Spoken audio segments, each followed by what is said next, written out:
190 million pounds के corruption के case में पेशरफ्त। इमरान खान ने ज्वाइंट इन्वेस्टिगेशन टीम को जवाब जमा करा दिया। जवाब के मुताबिक करप्शन के इल्जामात मनगढ़ंत बेबुनियाद बदनीयती के बुनियाद पर बनाए गए। दिसंबर 2019 राजदाराना अंदाज में किया गया। रकम सुप्रीम कोर्ट में जमा है। रकम से कोई फ़ायदा नहीं उठाया। मैंने या मेरी अहलिया ने ट्रस्टी के तौर पर किसी भी अराजी या दीगर ज़राए से कोई माली फ़ायदा नहीं उठाया। काबीना ने इस राजदाराना मुआहदे की मंजूरी मुतफ़िका तौर पर कानून के मुताबिक दी थी। इमरान खान अपने जवाब में वाज़ेह किया कि नैब में पेश होने से कबल जमा करवाए गए गुज़िश्ता जवाब में अपने एतराज़ात से आगाह कर चुका हूँ। दरख्वास्त है कि इंक्वायरी रिपोर्ट की एक कॉपी मेरी ज़मान पाकी रिहाइशगाह पर पहुँचाई जाए।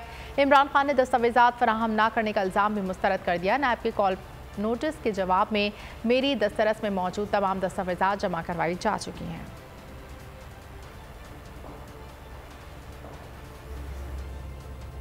सहाफत के खिलाफ जुल्म जारी। बोल के 3 फैमिली मेंबर्स अगवा।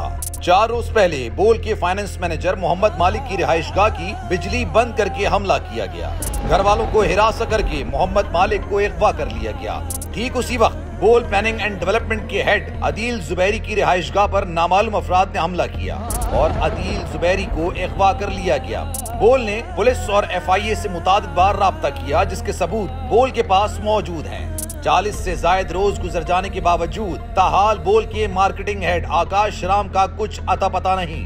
आकाश की वालिदा शिद्दत गम से निढाल हैं। को चेयरमैन बोल न्यूज शुएब अहमद शेख का घर अदालती अहकामात के बावजूद गिरा दिया गया। रात गए बोल हेड ऑफिस कराची पर पुलिस ने गैर कानूनी तौर पर छापा मारा। सहाफियों को हिरासत किया गया। गार्ड्स को गोली मारने की धमकी दी।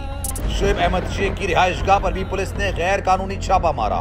पुलिस को वाज़ेह जवाब दिया गया कि शुएब अहमद शेख रिहाइशगाह में मौजूद नहीं है। पुलिस वारंट गिरफ्तारी दिखाए तो शुएब शेख खुद रिहाइशगाह आकर गिरफ्तारी दे देंगे। बोल की आवाम से इस मुश्किल वक्त में दुआओं की अपील। सब्सक्राइब करें और बेल दबाएं ताकि कोई खबर रह न जाए।